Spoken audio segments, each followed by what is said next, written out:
In this video, we will have a small explanation about the application of Newton's laws in different situations.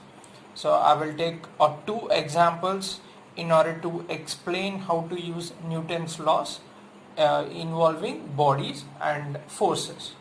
Okay. So before trying to use Newton's laws in different situations, first we need to understand something called free body diagram or FBD, free body diagram. So we need to understand something called as free body diagram of a body. What does that mean? What is meant by free body diagram? Okay. Suppose if we have some body, so let's say I have a body, I have a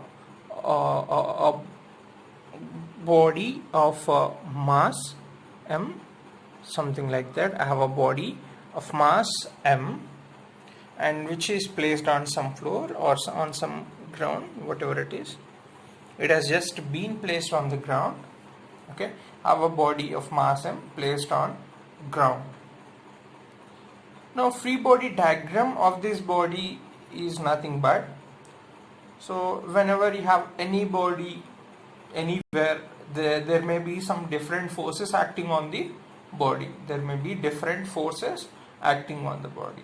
Now if you look at this body, whenever it's kept on the ground, definitely the earth tries to pull this body towards itself due to gravitation. Okay, so if you keep any body on the planet, then on the earth will try to attract the body due to the gravitational force. Now in this situation, if you look at the mass m, it is kept on the ground, and since it's kept on the ground, the earth will definitely attract that mass m with a force equal to mg, which is also nothing but the gravitational force exerted by the earth on that body of mass m. Okay, and there may be some other different forces acting on that body apart from the gravitational force. So whenever you want to represent the forces acting on a body, we use something called as free body diagram. What is meant by free body diagram is that we just, suppose if I want to draw free body diagram of this mass m, what it means is that we will just draw that body separately. So we will not represent any surroundings or any other thing apart from the body of which we are trying to draw the free body diagram. So in this situation, I am trying to draw the free body diagram of this block of mass m, and so I have drawn it separately. And now what I will represent here is, I will represent all the forces acting on this body. All the forces acting on the body. We only represent all the forces acting on the body. We will not represent any forces exerted by this body on the other surrounding bodies. So this is the important thing to note. So whenever we draw free body diagram, what we do is, so we draw the body. Suppose here in this situation, I wanted to draw the free body diagram of this block of mass m. So I have drawn it separately without any surroundings. I have drawn only the body of which free body diagram is required. And next what we'll do is, we'll represent all the forces acting on the body. All the forces acting on the body. And I stress once again, we represent only the forces acting on the body. We will not represent any force exerted by this body on the surrounding bodies. Okay. Now in this situation, since the body mass m is situated on the ground, definitely the gravitational pull of the earth applies a force of mg, or the gravitational force mg acts on this mass m in the downward direction. That's one of the forces acting on the body. And see that whenever this is one force, and the next force is when this block is resting on this floor, this tries to exert some force on this floor in the downward direction. Okay, this block tries to exert a force on the floor in the downward direction. Okay, it's something like when you stretch your hand and put some heavy object on your hand, it definitely applies some force on the hand in the downward direction. Okay, when you stretch your hand and place an object or some mass on your hand, the mass definitely exerts some force on the hand in the downward direction. We can feel that in our hands. Similarly, here also, when this block is placed on this surface, this block exerts a force on this surface in the downward direction. So, from Newton's third law, we said that for every action force, there is an equal and opposite reaction force. Now, in this situation, since this M is applying some force on this ground or on this floor in the downward direction, the floor also exerts the same magnitude of force on the block but in the upward direction. So the force also exerts the same magnitude, the floor also exerts the same magnitude of force on the block in the upward direction. Let's call it normal reaction force represented by N. So why we are calling it as normal reaction force is because that's the reaction force exerted by the floor on the block, and it is also normal. Normal means perpendicular to something. In this situation, this reaction force is acting perpendicular to the ground. That's why I'm calling it as normal reaction force. Normal reaction force. Note that in this situation, we will not represent the force exerted by this block M on the ground. We are only representing the force exerted by the ground on the block in the upward direction, which have represented as N, or you can also represent it with R or whatever the variable you want, but conventionally it's not a convention. In most of the books you find it as N, and these are the only two forces acting on this block in this situation. Okay, so I have drawn the block separately and I have represented all the forces acting on the block. Mg is the force due to the gravitation pull of earth, and N is the normal reaction force due to the ground. Now this is called block along with the forces acting on it. This is called the free body diagram of this mass M. It's very important to note that the free body diagram is very required and essential in order to understand physics. You come across this in so many situations in the entire physics. Next, so having learnt the free body diagram, how are we going to apply the Newton's laws to some real case scenarios? Newton's laws. Note that we have used Newton's third law here when we have represented N. Okay. Now we will try to use the Newton's laws in any case involving forces by using a free body diagram. Now, having drawn the free body diagram of this block of mass M, let us try to use or apply Newton's laws in this particular situation. Though the laws and applications are very simple, but it is very easy to get confused in these things. So you need to focus a lot and question things. Only then you will be able to understand things very easily. Okay. Now let us try to understand let us try to use Newton's laws in this case.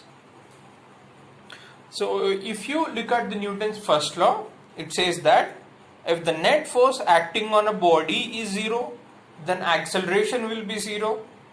Or when acceleration of a body is 0, then the net force acting on the body is 0. Now in this situation, I've told that this block of mass m is put on the ground. It means that it is at rest. So when a body is at rest, its acceleration will be 0 because its velocity doesn't change. It will always be 0. Since velocity will always be 0, which is the same, which means that the body is at rest, I can say the acceleration of that block of mass m is equal to 0. So in this situation, acceleration of the body is equal to 0. Acceleration of the body is equal to 0.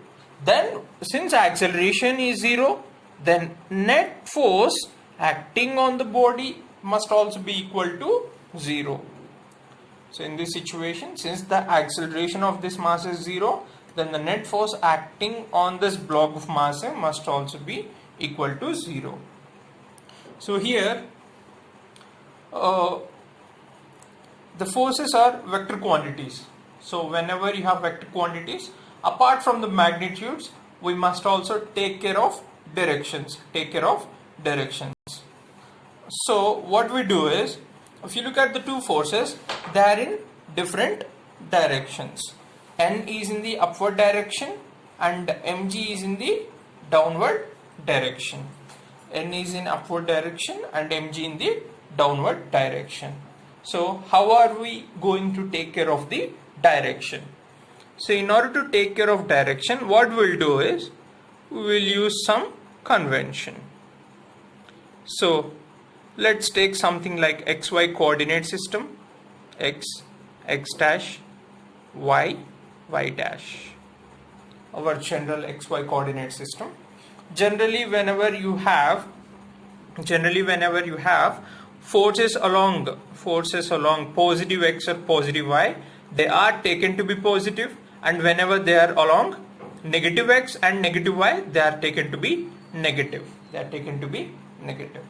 Remember that in this situation we only have forces along y direction. We have forces along the y direction only. We do not have any force in the x direction in this situation.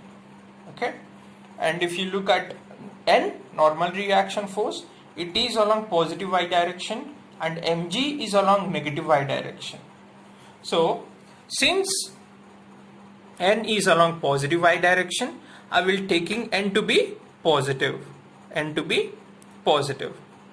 plus I'm trying to do the net force or the sum of all the forces, and mg is in the downward direction, which is nothing but along negative y direction.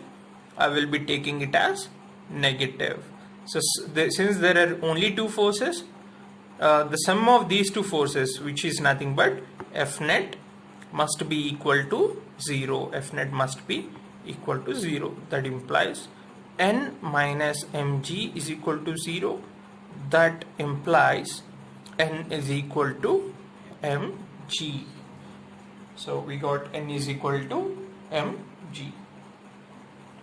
So we have made use of Newton's first law, and the Newton's third law has been used over here in order to represent the normal reaction force. So this is the simplest way of using Newton's laws in a physical problem. Find that we got normal reaction force as mg. I think it is quite obvious. When you have a mass, or when you have a mass, and if two different forces are acting in the opposite directions, okay, if they are acting in opposite directions, and if you want the resultant of both of them to be 0, the only possibility is that they must be equal in magnitude. That's what we've got in this situation. N is equal to mg. Okay, I hope you understand this. Next, we will proceed to another example where I'll be taking instead of where I will be taking a similar block of mass m, but instead of being at rest, I will apply some force on the body in the horizontal direction, and we'll try to solve the problem.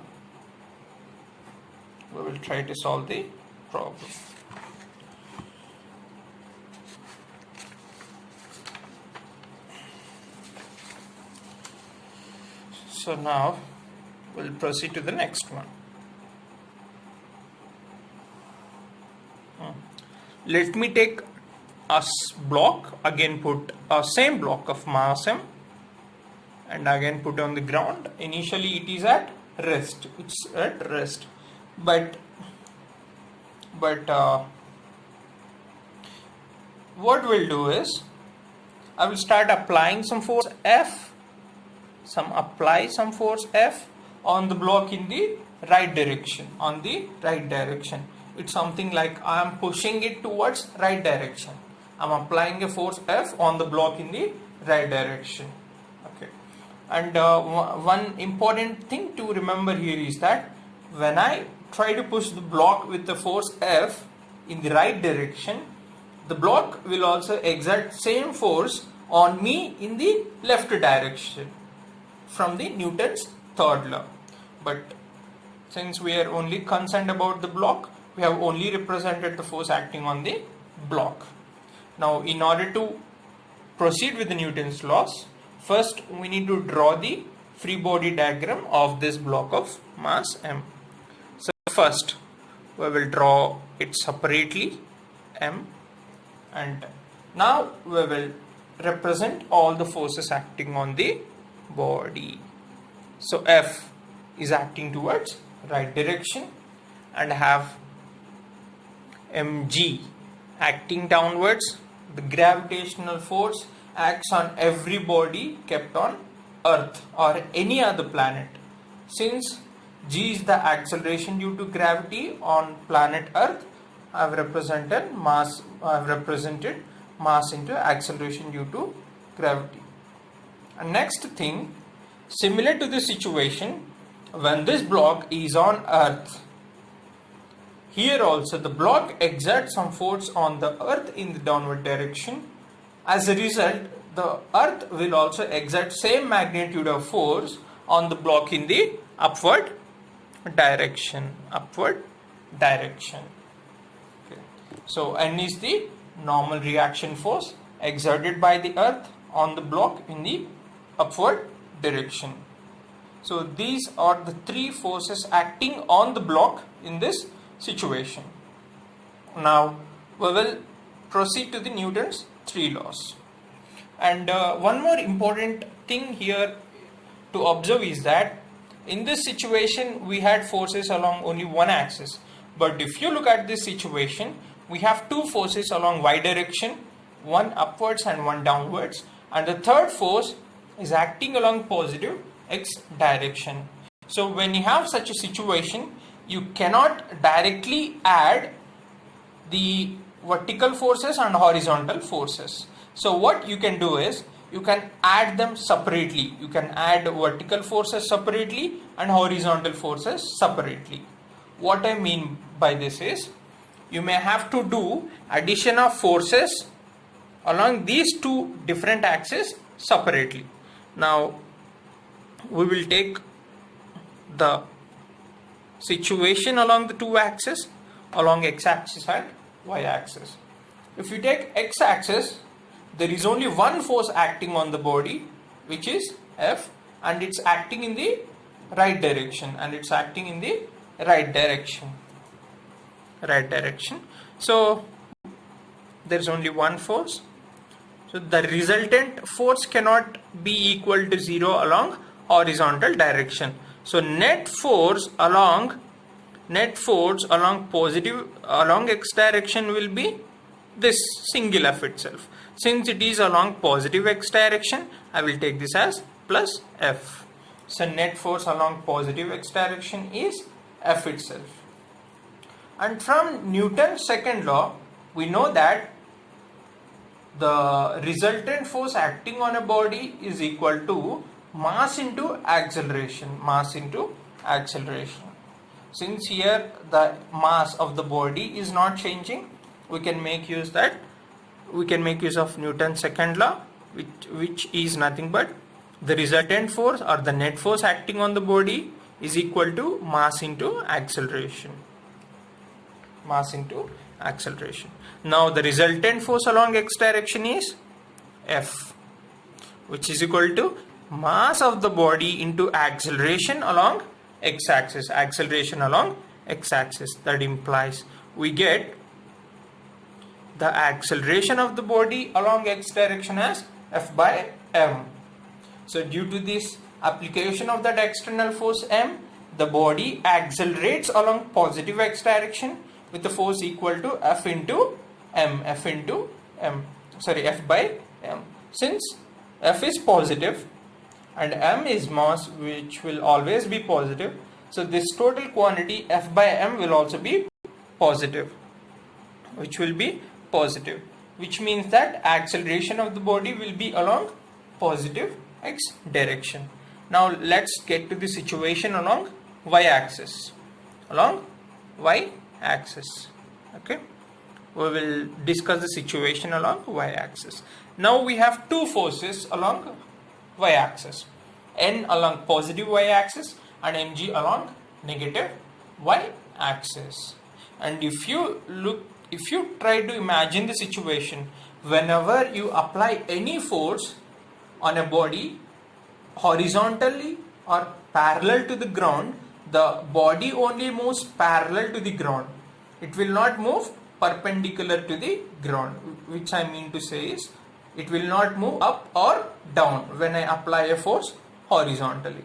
So what I can say is, since it will not have any movement along y direction, I can say that acceleration along y direction will be equal to 0. Acceleration along y direction will be equal to 0. So along y direction we can say F net for acceleration along y direction will be equal to 0. F net along y direction will be equal to mass of the body into acceleration along y direction. Newton's second law. Net force mass times acceleration. Since acceleration along y direction is equal to 0, I can write F net along y direction is also equal to 0. F net along y direction is sum of these two forces, n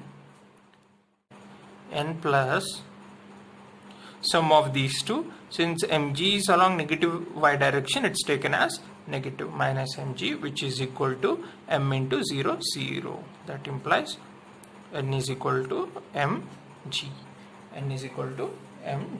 So even in this same situation, we got the same result as in the first case. Even though the horizontal force is being applied, the normal reaction force doesn't change. So horizontal force cannot influence the vertical motion of a body. Okay. Now, having understood this, we will try to understand another example,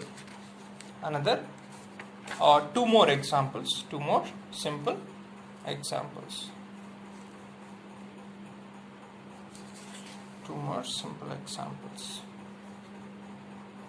The first example is,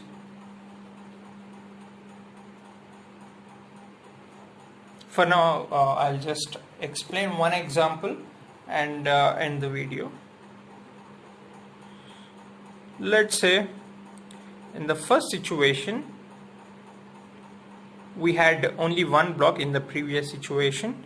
Now instead of one block, I will take two blocks, M1 and M2, again placed on ground.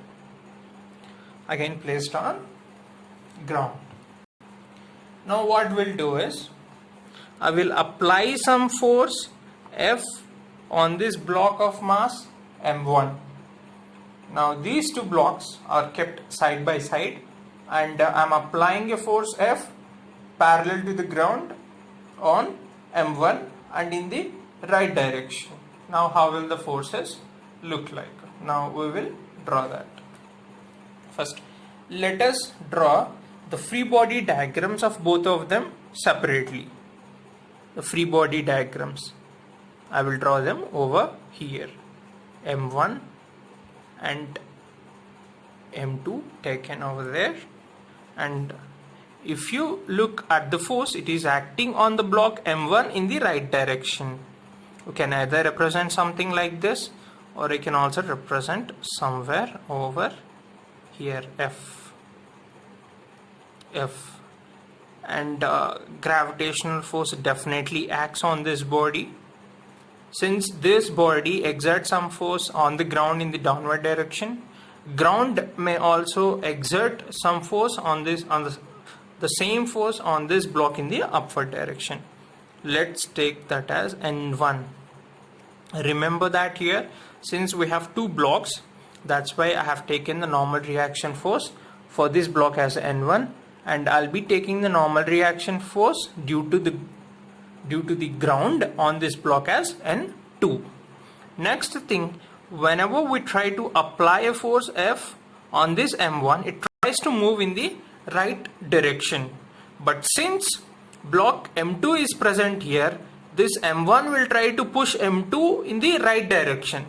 M1 will exert some force on M2 in right direction. So M2 will exert same magnitude of force on M1 in the left direction. So let's take that force to be R.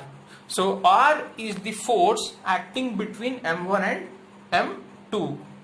This is also some kind of reaction force, we can say, okay, from Newton's third law. So since we are applying some force on M1 in the right direction, when it tries to move, it applies some force on M2 in the right direction, and as a result M2 will exert same magnitude of force on M1 in the left direction. I have taken that force acting between M1 and M2 as R. On M1, that force will act in the left direction due to M2, and on M2, that force, this R force due to M1, will act in the right direction. And I have completed the free body diagram of M1. Now I am trying to construct the free body diagram of M2. So this is the force R acting towards right direction, and the gravitational force as always, and a normal reaction force exerted by the ground on M2 in the upward direction. So we have drawn the free body diagram of both the blocks. Now we will try to use the Newton's laws in these two situations. So we may have to use Newton's laws for these two bodies separately and along two different axes. Okay, first we will draw for M1 Newton's laws here, M2 Newton's laws, and for M1 we'll try to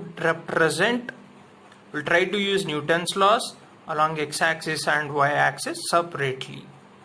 So since if you are learning this for the first time, it's better to take some space and draw them separately to avoid confusion.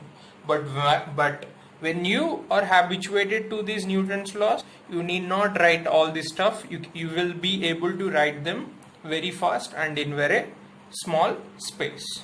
Okay. Now, since the blocks are on the ground, when we apply some force F towards right direction, those two blocks will move together. So definitely, since there is some force acting on them the right direction, they may try to accelerate in the right direction. Since they are side by side, they will try to move together.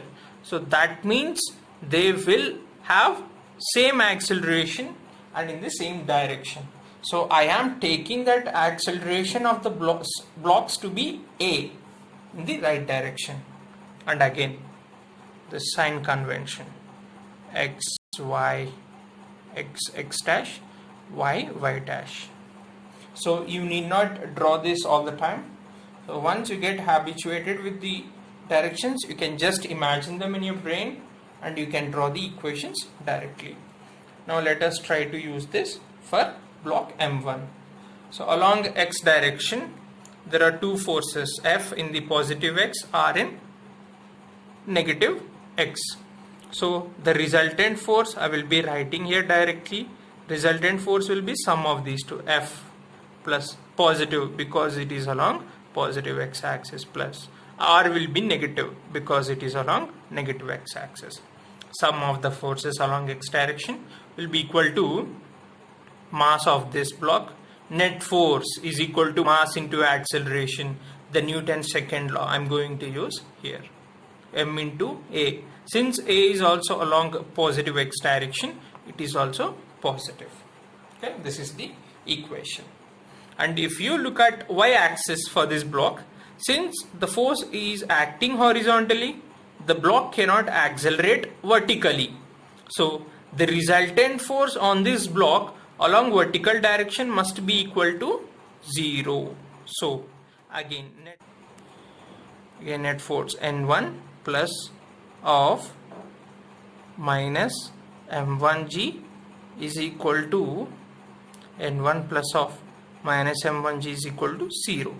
That implies we will get N1 is equal to M1g, the same as what we got in the previous situations.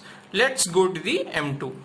If you look at the forces acting on M2 along positive x direction, there is only one force and it's towards the right direction, which is R. R, resultant force along x direction, is equal to mass of the body into acceleration along x direction. Since A is along positive x direction, I have taken it to be positive. And along y direction, the body cannot move vertically because it will try to slide horizontally. It won't move vertically. The resultant force along y direction must be equal to 0. Resultant force or acceleration along vertical direction will be 0. So net force is equal to mass into acceleration. Since acceleration is 0, mass into acceleration will be 0. That means net force will be equal to is equal to mass times acceleration, which is anyways 0. N2 is equal to mg. The similar result as we have got in the previous situation. And if you look at the two equations which we have got along x-axis, okay, along x-axis, solving these two equations, you can find R value, which is the reaction force or the force acting between the two blocks, and as well as the acceleration of the blocks. Let's take this to be first equation, this as second equation. You can substitute this second equation in the first equation. F plus R is M2 into A. Since we have plus of minus R, this comes out as minus R. M2A, sorry, this is M1, which is equal to M1 into A. That implies F is equal to M1A plus M2A. That implies F is equal to A of A can be taken common. That implies F by M1 plus M2 is equal to A. So the acceleration of the two bodies is equal to the force by M1 plus M2. And having got A, if you substitute A in this situation, R is equal to M2A. R is equal to M2 into A. So if you substitute A is equal to, so you will be able to express the force acting between these two in terms of the external force applied and the masses of both the blocks. So this is how we use the Newton's laws in real life situations. These are not the real life situations, but in a case where forces are involved and where the bodies accelerate. And these are the few simple examples, and in the upcoming video I will try to explain about some more a little complex situations or a little complex problems or applications. This is for now. Okay.